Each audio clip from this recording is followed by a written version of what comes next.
and there's no budget to go see them live. And we need to see these bands live to make that judgment. And, you know, people are asking, like, you're going to a lot of these conferences, you know, and South by Southwest, I don't go to anymore. It's cool. South by Southwest is spring break for the music business.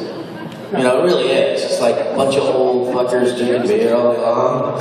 You know, it's weird. But, you know, it's like fun. Like for me, I've been to all these little conferences because I've actually seen bands that are unsigned. I mean, I found, you know, a kid last night I offered him some work tour dates, you know. I went to the Driven Festival. I found some bands I like, you know. And I think the music guys, you know, need to recognize these type of conferences. Because they're actually pretty cool because you guys can stand out. How are you going to stand out with Kanye West on a 10-story building in the middle of 6th Street?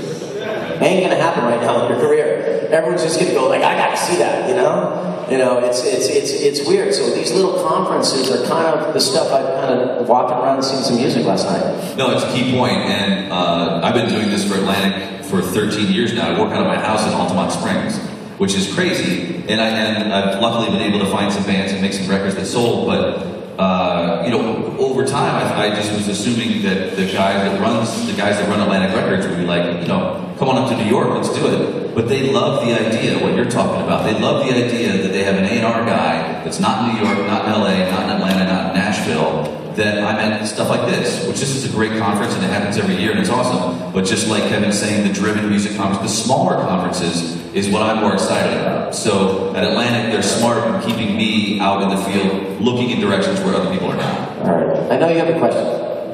You had your hand up earlier. You answered my question. So Oh, okay. Anyone else have questions, you guys? Hiya. My name's Laura. I'm in a band called Joan of Arc. We're from London, in England. We're playing on the main stage later. Just have a question just about women in rock. Do you think it's more difficult or easier now for women to make it than in Joan Jett's era? As a musician or in the business sense? As a touring band. I don't think so. If you're good.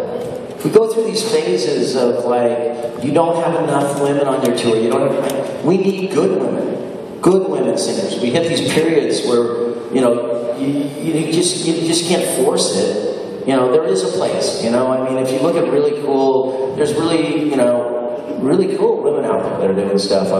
Who was from down here? Versamerge? Versamerge from down here. There is a place, you know. You just got to work really hard too, because you're going to get declared. You know, we are a male-dominated business still to this point. My company is female-dominated because we fit a good role. They have great, but you know, it is this world where you're going to get labeled a bitch. Mm-hmm. You know, it's sad that women are labeled a bitch because they're aggressive. If a dude is just aggressive dude and the woman's a bitch, yep. Put that aside, guys. You know what? Women actually can run this business. They can run the whole thing. You can be a great lead singer. You're just going to have to work really hard and write great songs. You got a lot of really super, like, you got to live up to Joan Jett. You got to live up to, you know, all these awesome women. You know, everyone's looking for that next superstar. And Hayley Williams and Katie. But look at the women. Look at Lady Gaga, Katy Perry, Hayley Williams. What kind of music pop is Adele is kind of dominated by women right now. So it's a good time. So, but are you a rock band? Yeah. It is a rock thing. So yeah, that actually has always been challenging. It always seems like there's only 1 or 2 slots, especially when you're talking about radio and getting an alternative rock radio and all that. How heavy are you? Are you real heavy? No, just, sorry. Whoops. Sorry. Okay. That mic is just having problems. Hello? Oh, yeah, we're melodic rock, sort of classic melodic. So, there's a play. You know, I know it's been hard on the Mayhem Festival. We brought in this moment and trying to bring more women in, but that's real heavy. Slipknot, Slayer world. It's hard for women to break into, but we've tried. I bring them out every summer to be part of the tour. What else? And right up.